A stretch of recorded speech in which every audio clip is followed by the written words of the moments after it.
All right, welcome to the Hello Coco podcast, all things video marketing for startups and small businesses. And before we get started, do us a favor, hit that little subscribe button, click the little notification bell to get access to our shows as soon as they drop. And if you'd leave a comment and a review, that would help us out tremendously. Today, I have an awesome guest all the way up in Seattle. And I would say your weather is different than mine, but it snowed here in Texas today, so here we are. But I've got special guest, Christopher Hatchet. How you doing, man? Hey, what's going on, man? Glad to be here. Yes, awesome. You are you've been many things. You've been a director, you're a photographer, but right now you're primarily focused as a producer of all types. You've worked with amazing clients. You've got clients like Patron, Amazon, Microsoft, Google, Nissan, even the U.S. Olympic team. You've been around for a while. I've gotten to kind of see your work progress over the last handful of years. And so I'm really excited to talk to you, man. So thanks for coming on and doing this. Man, I'm so glad. We've been talking about doing this for a hot minute, and I'm glad to see things actually come to fruition, you know? Yeah, man. You're a local badass to your own right, you know? So well, it's thank cool you. Just being able to have a conversation with two different, dudes that are just freaking rocking it at the game. Yeah, well, we connected because I had experience and was working in narrative filmmaking, and you were having all these incredible experiences with commercial filmmaking, which I was jealous of. And so just kind of seeing some of your work, seeing your stuff in Iceland, seeing your stuff off the back of cars, it's been pretty impressive just to see what you've gotten to be. Even your music, you've done some music videos that were really impressive. Yeah. So it's been really cool to see that. But that's a great segue into our start here. Let's talk about how did you get started in this particular industry? Oh, goodness. I'm going to try to tell the safe for work version of this. So rewinding back years and years and years ago, I'd just gotten out of the Army. I'd kind of gone through this party phase, didn't really know what I wanted to do with my career moving forward because my Army career got hijacked a little early due to a medical issue, jacked up my back. And so I kind of went through this party phase, met a girl out and about in Fort Worth. She's like, hey, do you want to go to church with me? And I was like, not really. And she's like, I'll make it worth your time if you do. And I said, I can get behind this brand of evangelism. So she took me to church with her. And so I go to her church, and I'd grown up in Southern Baptist church, right? With like the turn to hymn number 575 and sing the first and third stanzas. And then a little dude in a suit would get up and yell at you for a hot hour and a half, and you go eat lunch and watch football. That's the Texas way, right? It is kind of a Texas theme, a Texas trope. Yeah. And but this church was different, walked in and had like a coffee shop, a bookstore, and you could actually take your coffee into the sanctuary, and you weren't going to go to hell for that. And I walked in, and it was like a freaking rock show, man. I mean, it was like a proper U2 concert, if you will. And they had all the laser lights, good music. They had a whole media production team. And I kept watching the camera guys, and I was like, wow, that looks like a really fun job, right? Because they're playing with all these like cool cameras. Yeah. And I'm like, man, because I'd had a passion for that growing up, all the way back to when I was a kid with dad's, VHS camcorder. Yeah. So we have a similar background. Yeah. I had some stories that I like to tell with dad's VHS camcorder. And so out of that, she was like, well, those are volunteers. And I was like, what? Those are you can volunteer to do that? How do you do that? And she's like, well, they have a class, et cetera, and so forth. And so I started volunteering and volunteering some more and volunteering even more than that, and making friends with the guys that were volunteering once a month that actually worked in the industry. That was really kind of my segue into the industry. They started bringing me on sets with them and be like, hey, we need a camera PA. And I'm like, great, I can do that. I've got a can-do attitude. Here we go. Yeah. And so that's really what kind of birthed into that. And then fast forward a few years, coming up through camera department, I was working on a project, and they were just so disorganized. And I remember being in the production trailer, and they were like fussing over budgets, and they were like, well, we can't figure out where to free up money here. And I was like, well, what if you did this, this, and this? And I was just in there to like turn in like my time card, I think. Yeah. And they kind of all turned around and they're like, what? And I was like, well, yeah, can I take a look at that? They're like, okay. And so, I started looking at it. I was like, well, you could move this around here and this around here, and then that would free up, another 80 grand. And they're like, what department do you work in? And I was like, I work in camera department. They're like, do you want to work in production? You're not smart, man. You don't know anything.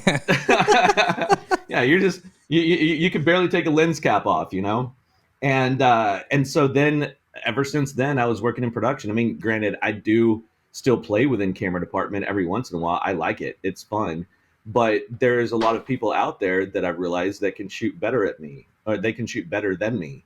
And one of the things I realized that I kind of had a niche in was budgeting and logistics and moving things around to make things work better and more efficient, which I think I can attribute towards my time in the Army. You know, that taught me a lot about logistics and budgeting, because, you know, everybody's like, oh, well, the Army has all this money, but they don't.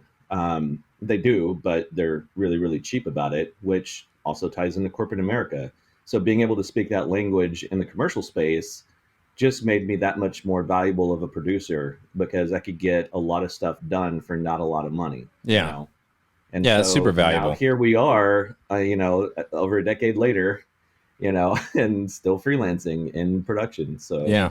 Well, that's funny because I actually was one of those guys. I ran a mega church. I was the production coordinator for a mega church. And so I was in charge of all those teams of volunteers doing all the stuff. yeah, And it was a really good learning experience. I think in the end, it kind of ended up, rubbing me the wrong way, because you start looking at church service in a very production oriented way. It's very just like everything's on time. very Everything's, boxy. you start after a while, like I just noticed, I feel like I'm just putting on a show. It's like, this is a literal Yeah. show. Everything is timed out, planned out. Yeah. I'm directing your emotional pull. I'm directing all these different things. And then, I mean, really and not to get off on this, but the thing that really kind of pushed me away from that was, at the time, my wife and I were newlyweds. I was actually in seminary, and we didn't have a lot of money. Oh, really? Oh yeah, and so we were You were all the way in. yeah, we were we were broke. I mean, we were getting pizza from the little free place on campus where you could go and get free food because people just donated their leftover stuff. So we were that broke. And the church had budgeted lights, and I had to come in and learn how to use these Zoom lights. And each light that they brought in was like $6,800.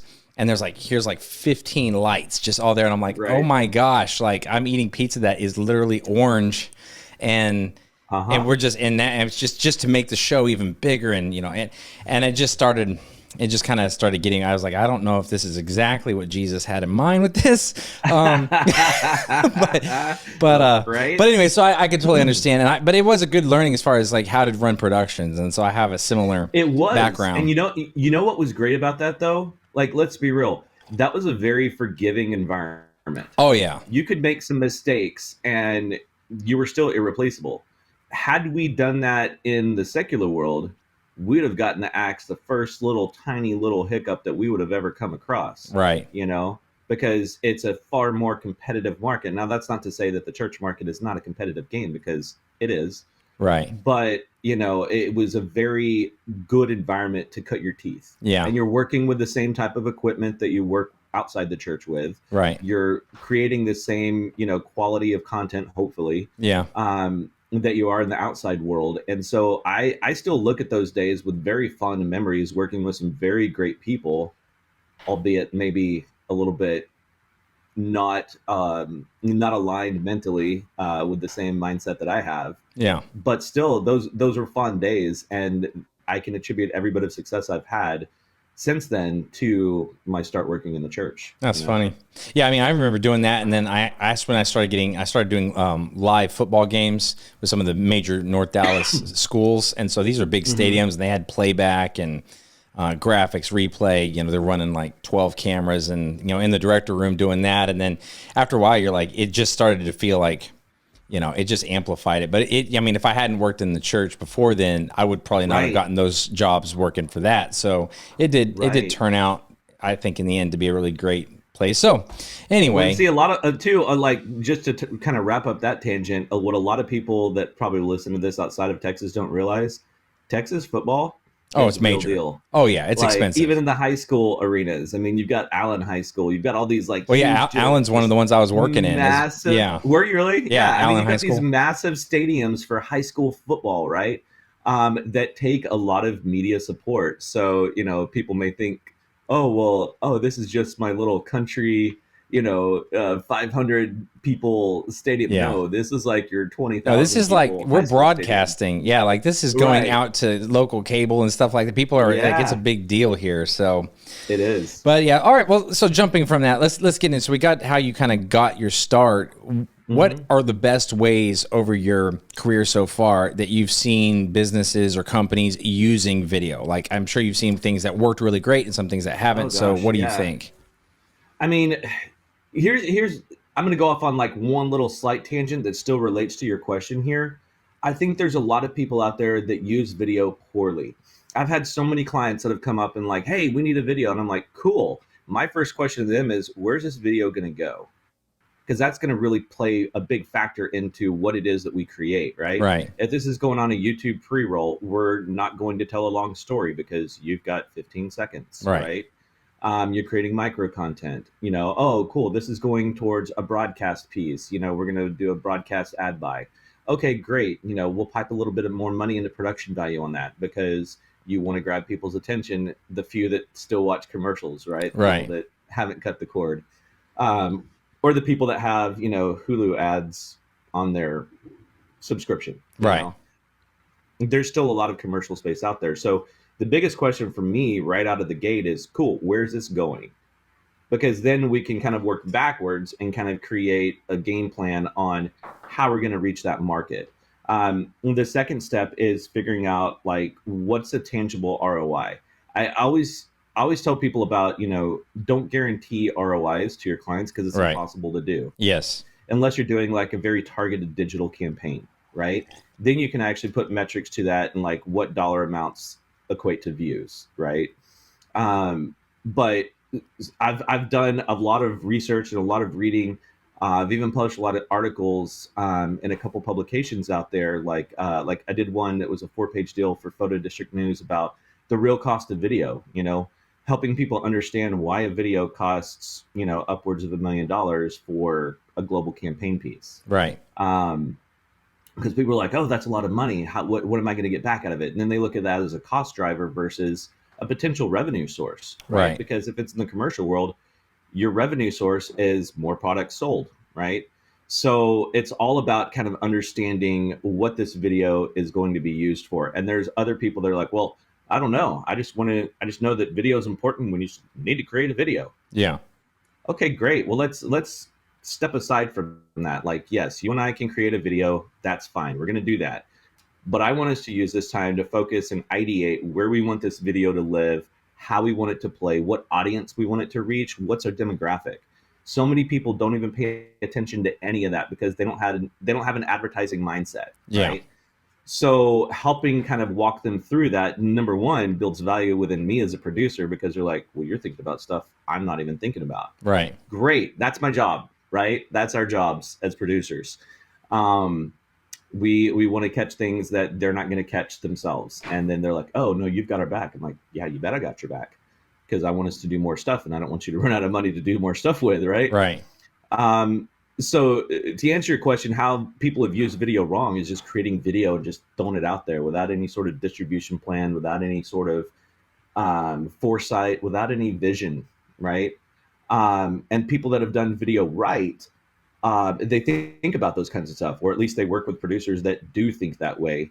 And they put something out there that's very targeted, very specific, that knows their audience, and it's a home run every single time. Yeah. And there's not really anything in between. Yeah. It's either you have a path, you have a plan, you execute that plan, or you don't. Yeah. It's very binary that way, Yeah, I totally agree with you. I think most of my conversations, I think it's easy. Most businesses these days, and I say most because not all are, sometimes they still need convincing, and those are usually not the ones I would like to work with, but Right. they can recognize the power of video and that it's necessary and that all these outlets are there, so they know they need video. But then most of the time they don't ask any questions about, they'll just start the conversation with, well, we need some video about this. And I'm always like, well, what's the goal of this video? And they're Right. like, well, What am I trying to say? We think we need to showcase, something, and so, yeah, asking questions like, why do we need this? Where is it going? How is it going to be used? And I like that you mentioned analytics because, or not analytics, ROIs. Well, the ROI, but the metric to measure. You know, you need. Oh, yeah. We need a metric here to measure. Like, how do we know if this video did good? You know, otherwise we can put out an awesome video and it, 5 people see it, and Right. then some people would say, well, that completely bombed, and it maybe did, unless the 5 people that watched it were the 5 people you wanted to watch it. So I think that if you don't have even a metric to say how are we going to know if we hit this goal, then Yes. you're starting off rough, and you're in the end just wasting money. Then the client's not going to be happy with you, and that whole And then they're thing. going to start looking at it as a cost driver, Yeah. and you want to flip that, right? The minute that you start talking to clients and showing them, okay, no, this isn't a cost driver at all. This is an investment. And every investment has an ROI. It has analytics attached to it. It Yeah. knows, okay, here's how we can measure success. Right. Cool. We did a successful video. It hit, we were intending to hit, 1,000 people, and we hit 10,000 people, right?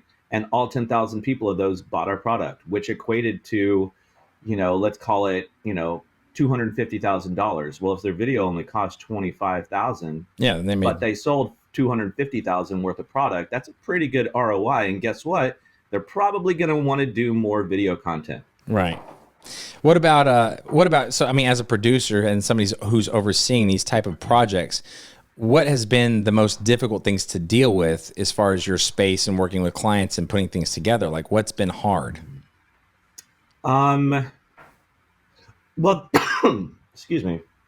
I don't have the COVID. Don't get the Rona, man. Don't get the Rona.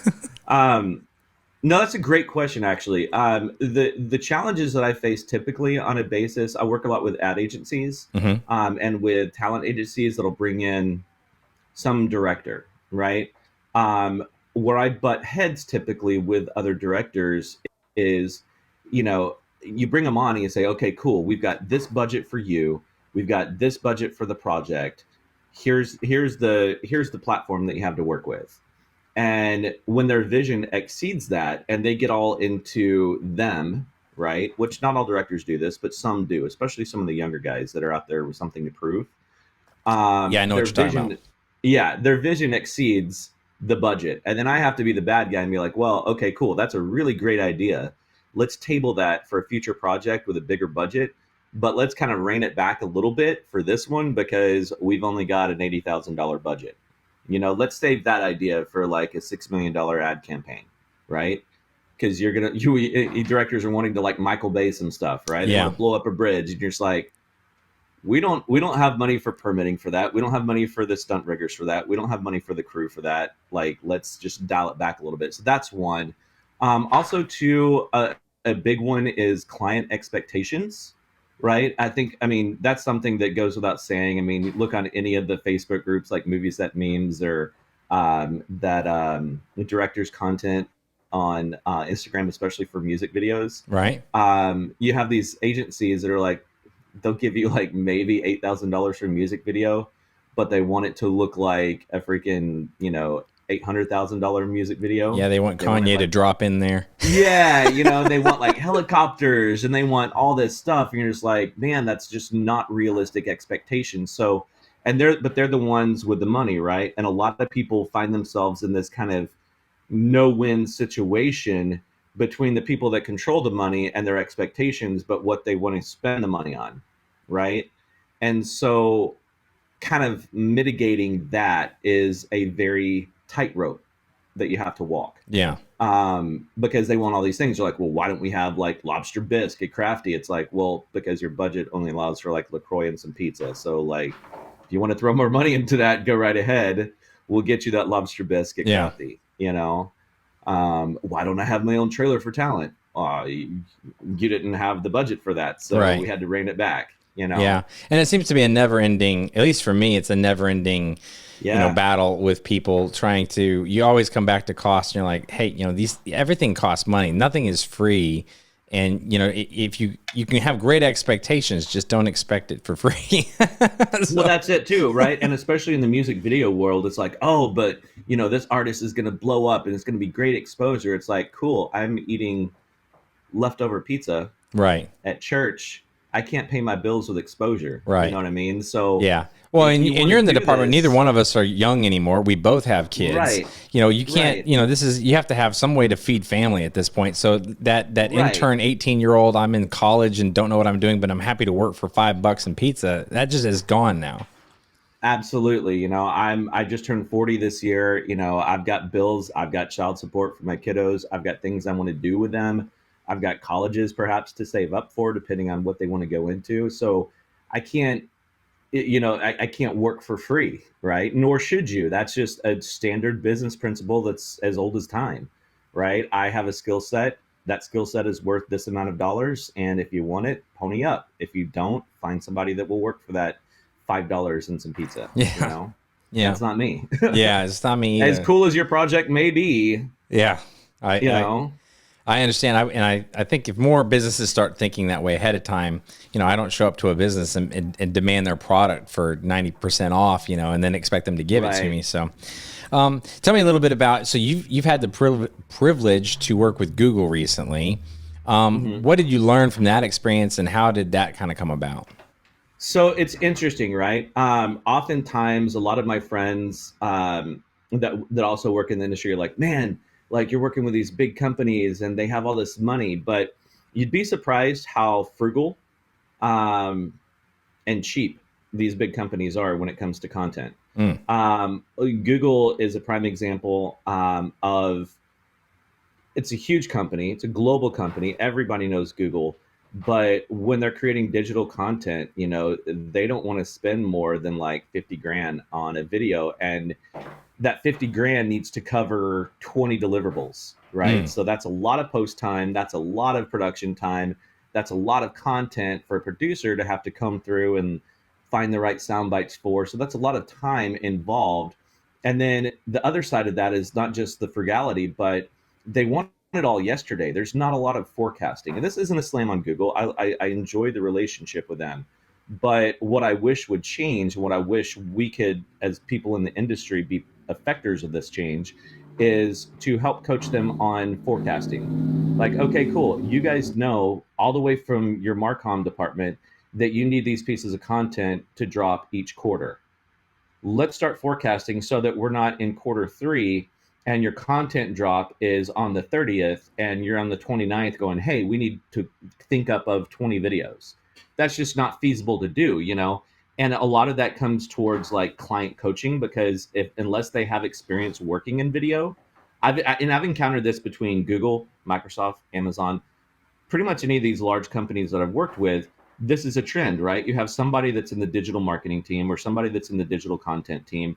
They know enough about video to be dangerous, but then you have like marketing or events teams and stuff that are trying to get content for the events, and you really have to kind of come alongside them and coach them, number one, on how the process of video production works and creating enough runway to get things done. But at the same time, also knowing in the back of your head, cool, if I say no, if I say, hey, this isn't a realistic expectation, then they're going to just find somebody else, right. you know? So kind of figuring out, okay, what's possible to do within your timeline and being highly adaptable into that is probably the biggest thing I would tell people working with these companies, Yeah. is it's not as easy. Like you always think like, oh, well, man, if I could just land these, $50,000 projects, great. But those $50,000 projects, well, they may be lucrative, or $100,000, or even up to, in the millions.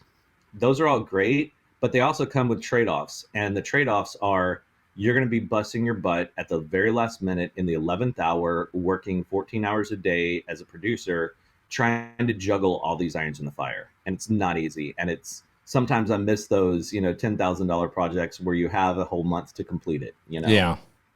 Yeah, which is an interesting segue for me because just this week, so I had a major RFP I had out for one of those $40,000-$50,000 commercials. Mm-hmm. And so, I mean, I spent a lot of time working on this RFP and sending it to them and putting, I mean, it was, I think, I mean, it was just a lot of time. And I'm curious, Mm-hmm. have you had to do a lot of, proposal requests? And if Yeah. so, like, how do you view that game? Has that changed at all or what? To be honest, I've only done, gosh, my entire career, I've probably only done 5 RFPs. because typically the agencies that I work with, they've already done the legwork to secure the business. They just bring me in to produce it, which is a great relationship. And it's honestly how I prefer to work because, like you and I have had these conversations. You're great at lead gen. Yeah. I'm not. I will be the first to say I suck at lead gen.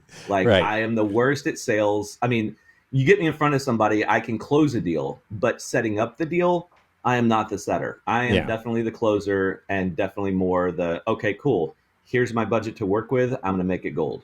Right. Yeah. So I don't really have a ton of RFP experience. Well, I wonder if maybe that's because, I mean, you've done directing, but your primary thing that you do is producing. And I just wonder if maybe that's part of the reason why. I mean, maybe so, but even on projects I've directed, I've worked with an agency and they brought me in as an agency director, right? Or sometimes I'll produce and direct. Like that. That's what I was doing a lot with Patron. Was I was producing the project. I would get brought in and they're like, "Hey, we want to do this campaign. We need photos and we need videos." And I'm like, "Cool. This is what I think it'll cost." And they said, "Okay, cool. We'll go that route."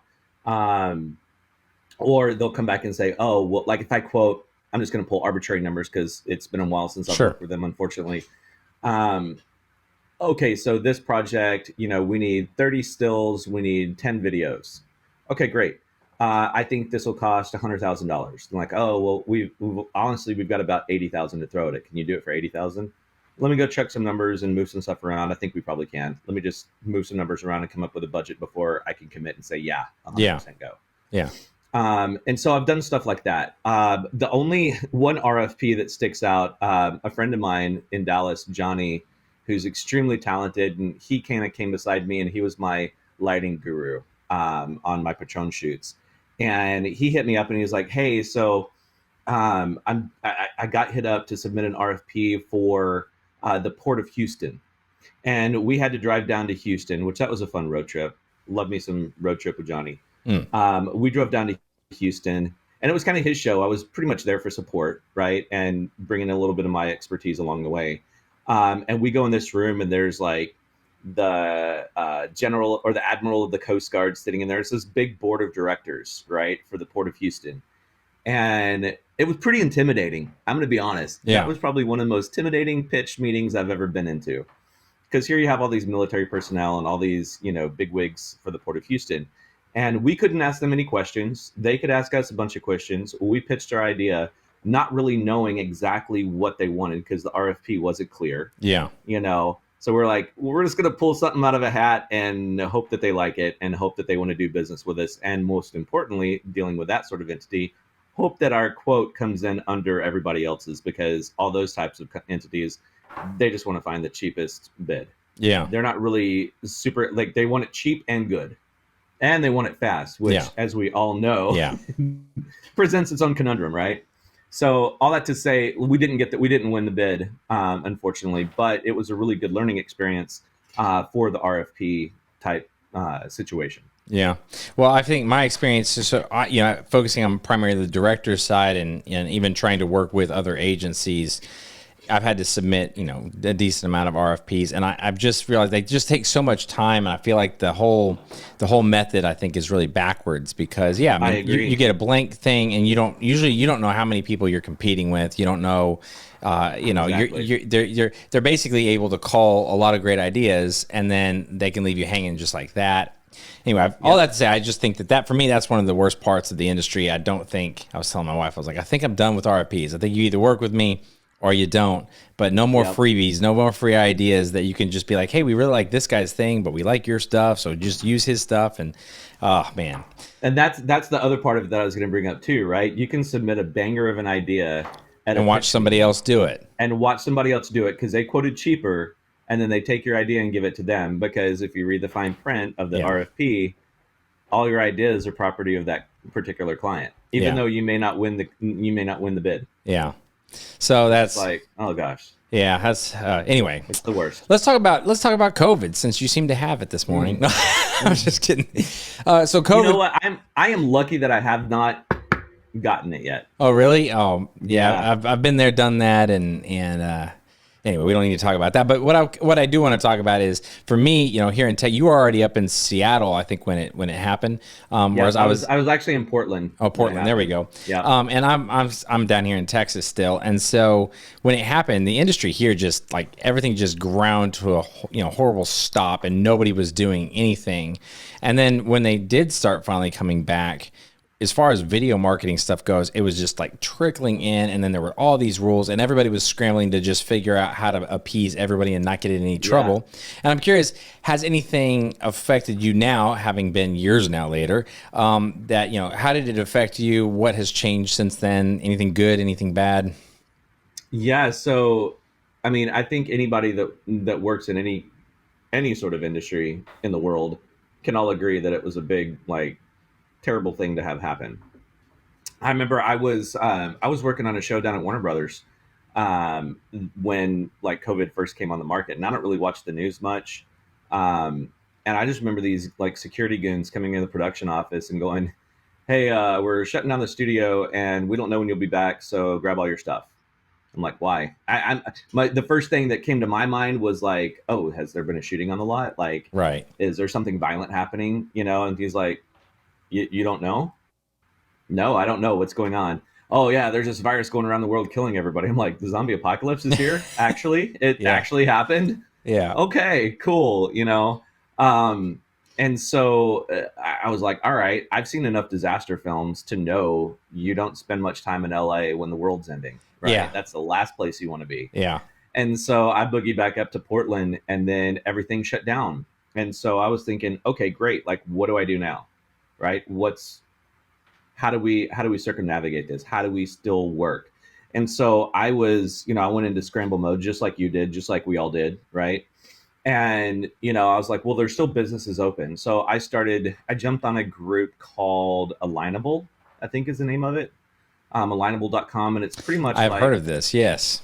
Yeah, it's like in fact, I got an email from somebody saying, "Hey, I want you on my Alignable group," and I remember thinking, I don't even know what that is, and so I didn't fill it out. Is this some sort of MLM? Yes, I was. What is this? What is this going to cost me? It's a matchmaking service. Yeah, and so I hopped on there, and I was trying to reach out to small businesses, and using stock content. Where we didn't have to show up and shoot anything, maybe me show up with my camera and grab some, if it's a small restaurant, right? Grab some shots of their food in the kitchen, splice the rest to stock footage, right? Nothing where I would need a team because you couldn't have one, right? And so, I got a couple clients that way, but I mean, we're talking $500 videos, right? So you're like, okay, cool. I hope I can do volume because that's how I'll make my money. That didn't really work out so well. It wasn't enough to pay bills with. So then I also got a job at an Amazon warehouse working 6 p.m. to 4 a.m. And then delivering Instacart during the day and just doing whatever you can to make ends meet. Right. Eventually I started doing family photos of the pandemic porch photos. I don't know if people in Texas did that, but yes. I've got a 70 to 200 Sony back here, and I would drive by and they would get out on their front porch, and I would take a photo of them from my car and then go home and edit it and send it to them, and boom, there's $30 in your pocket. Probably didn't quite cover gas depending on where they lived in the area, but it was something to bring in a little bit of cash. But then fast forwarding a little bit, once production started coming back online, having all the experience I've had in production, I got certified as a COVID compliance officer, which that was really lucrative because it was a mandatory set position. And I was surprised at really how easy it was to get. I mean, I think I paid $100 for the course. But you could make, depending on the projects that I was on, I would either be making anywhere from $1,500 to $2,000 a day. Yeah. With a department budget of $10,000 to $15,000, depending on the scope of the project. We did a Netflix show in Portland that I worked on the COVID compliance team for. It was a narrative movie called Metal Lords, and it was really cool because it was written by D.B. Weiss and Dan Benoit, the Game of Thrones guys. And I mean, we had background of like 250 people. We had a crew of about 170 plus or minus. And that was my first experience working within all these zones, right? You had your zone A for like that was on set, zone Yeah. B was base camp, zone C was all your offsite testing for your extras. And then the company that I was working with, they even had concierge service. So like the executive producers and all the powerful above the line people, they'd get tested at their hotel room, Yeah. you know. And we also had a mobile lab van, but we also had a courier that would take tests from Portland up here to Seattle because they had a partnership with a lab, and they were doing PCR tests and getting results, same day. And so, I mean, we had a team of about 11 people, um, and that was probably the biggest project I'd worked on at that point, with having like a functional COVID compliance team. And I was also surprised at the power that you had being a CCO.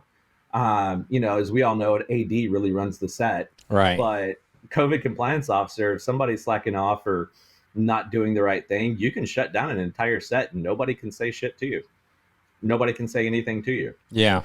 And so, yeah, it was really really interesting, like that time where we started kind of slowly creeping back into production, when things were kind of slightly starting to trickle in. And then you would get different companies reapproaching me and saying, hey, we're thinking about doing some video reminding people we're still here. Hey, we think we have this campaign idea. All these little things start trickling in. And also the beautiful part about it was, what that afforded us was they had all this Marcom money saved up from being shut down for so long that they weren't spending. So then we could hit them up and say, hey, well, what if you did a really banger reintroduction of your company? Like maybe we do a full rebrand. Maybe we do hey, like we're back and we're stronger than ever before. Yeah. Um, and they lit up like a Christmas tree because now they had all this extra money to spend from the previous year where they didn't spend anything because they couldn't do anything. And so it wound up being a blessing in disguise, because you all of a sudden had all these really robust, healthy budgets, and so then you're able to kind of start finding your groove again and getting back into production the right way. Yeah. I'm gonna say Well, that's really clever. I should have thought about that. I don't know what was going on in my area, but I didn't even think about the COVID compliance positions that could be around here. So highly smart. recommend looking into that. Although you live in a state where no diss on Texas, but unless it's a union production, nobody's really going to care. To be Well, I honest with any think, of that. yeah, I think that we've reached this. I don't know if it's the whole country, probably not, but definitely in Texas. Like this year is just we're all in the screw it stage. I think here, Yes. Everyone's just like, yeah, we're Up here done. too. We're done. So, so let's move on. Let's talk a little bit about social media stuff. Sure. I know that social media these days, when it comes to videos, is almost like hand in hand. They're just you can't really almost ever do videos anymore that are not thinking about social. So I'm curious, have you had any experience with any of these social platforms where your videos are heading there, or Oh yeah. and how does that, like, which ones do you think are valuable, which ones are working, etc.? The bulk of everything that I've done in the commercial space has been for digital consumption. It's all been working hand in hand with the digital media team. Um, Very few of what I've done lately, and when I say lately, the past like 3 or 4 years, has been for broadcast television spots. Just So like simply the primary because focus has turned pretty much the primary exclusively to focus is that. turned because I mean, if you look at trends over the last, we'll call it 5 years to be conservative, over the last 5 years, people aren't watching commercials on television anymore. They're skipping past it because they have OTT platforms and they can do that, right?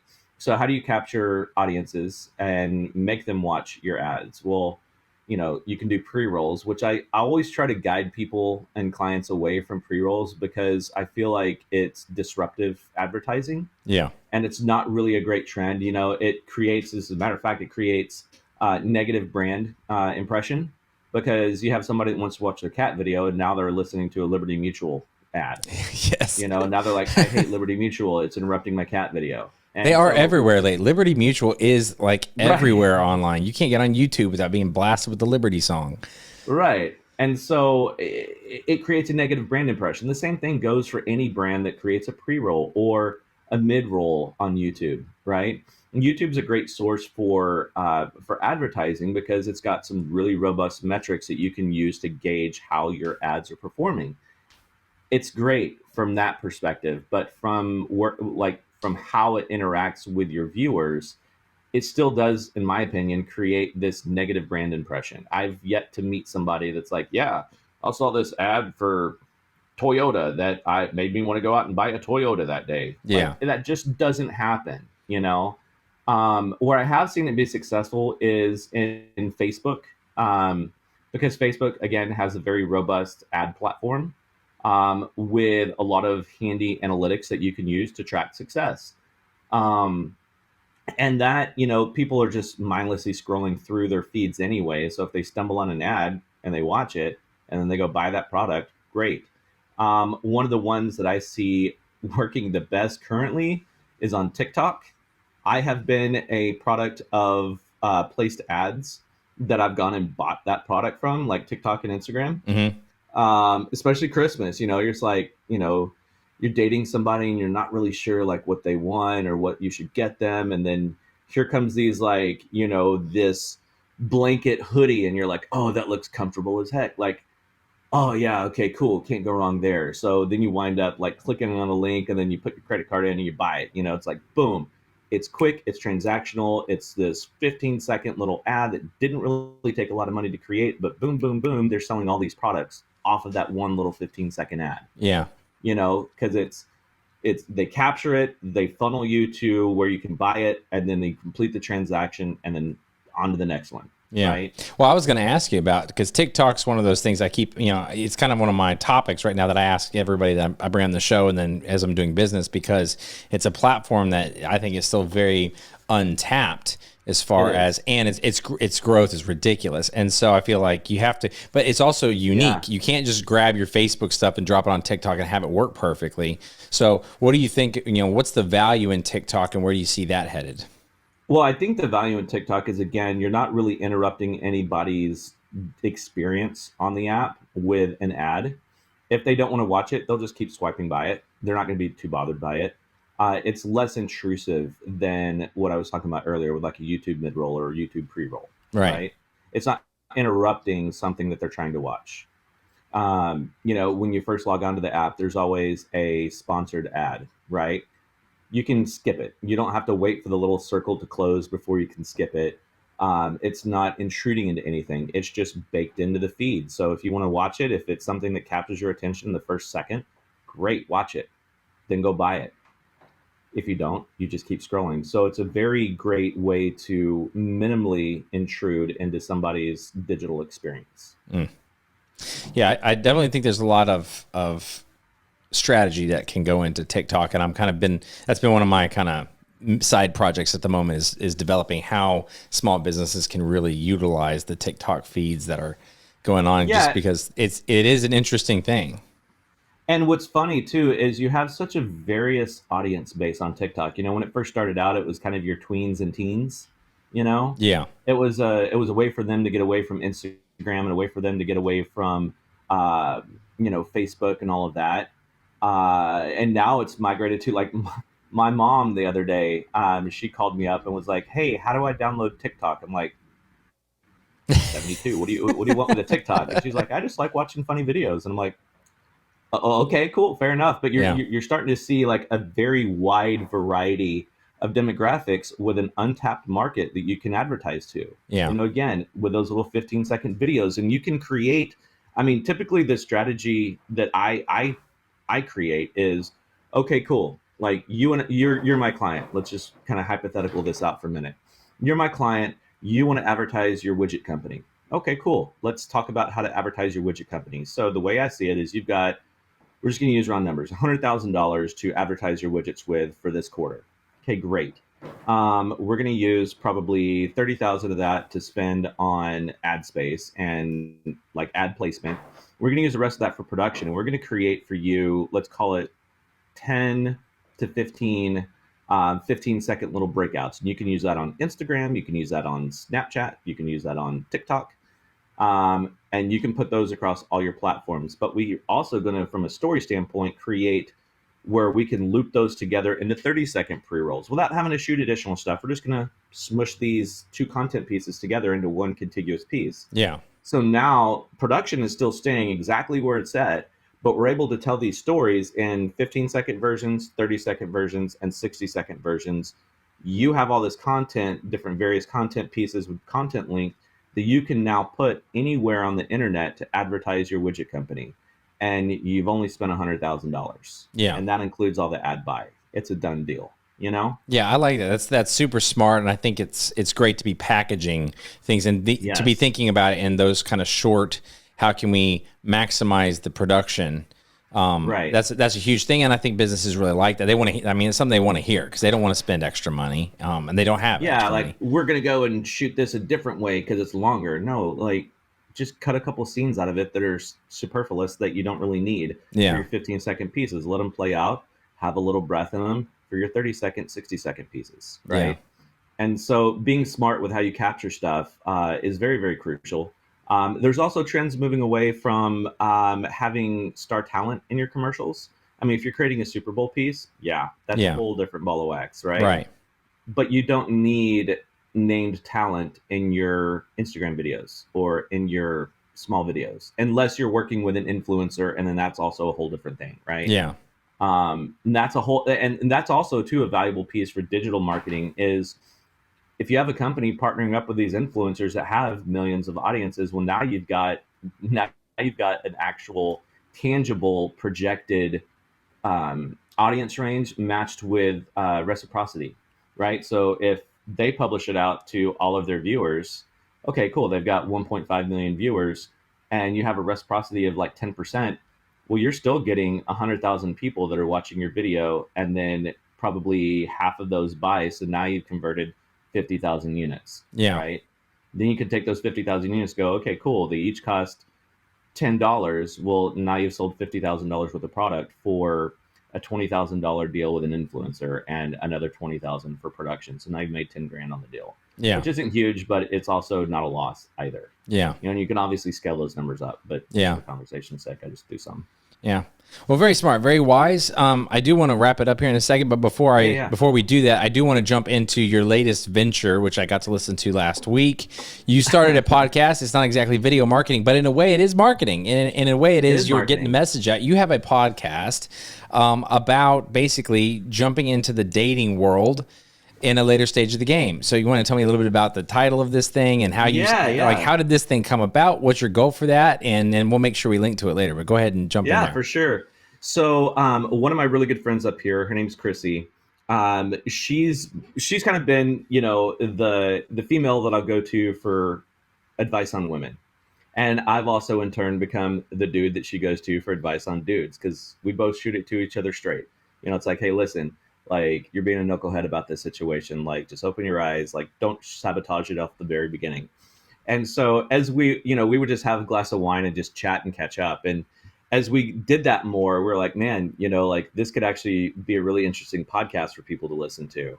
And I already had some equipment. So I was like, well, yeah, let's make it a podcast. Let's record an episode and let's just throw something out there, because I think there's not a lot of attention paid towards people that are dating after divorce or dating after divorce with kids, especially, right? Because that's a whole different ballgame. So we created the Ugly Truth About Dating podcast, and we have a few different segments. We have one that users can write in and tell us their most mortifying moments of dating, whether that's a catfish story or whether that's, you know, something really tacky that the other person did on a first date, or, it's just funny stories, because our tagline is the effed up and funny adventures in dating. Yeah. Right? I mean, some of those stories have got to be cringeworthy. Yeah. Oh, so cringeworthy, but so good. So good.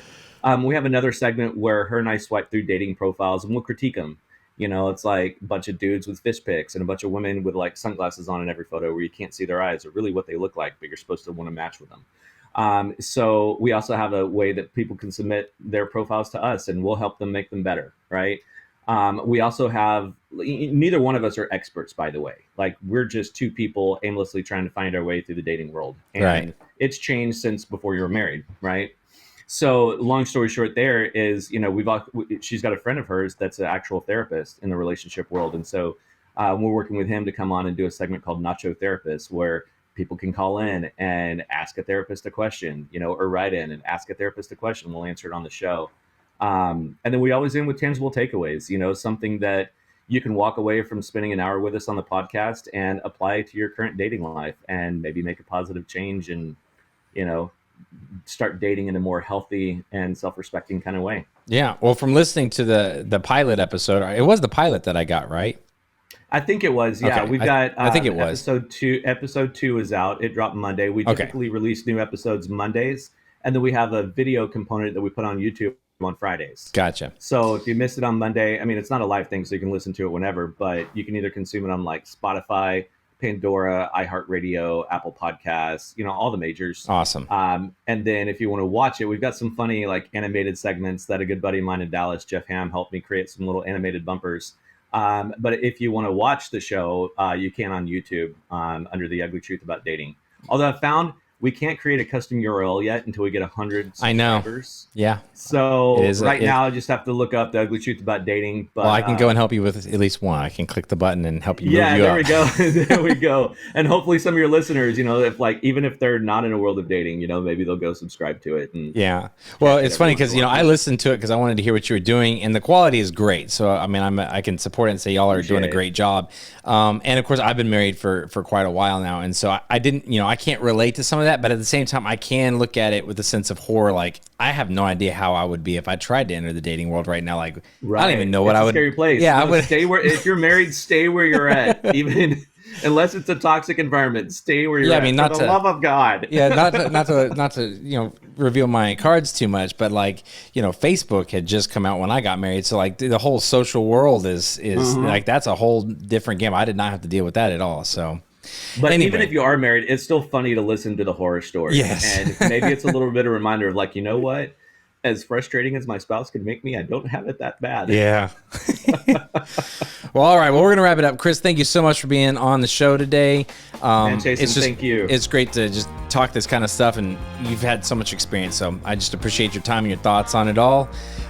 This has been the Hello Coco podcast. You'll find all the relevant links from today's show in the show notes below, including all of Chris Hatchett's stuff. Please like him, follow him, check out the podcast. You'll enjoy it.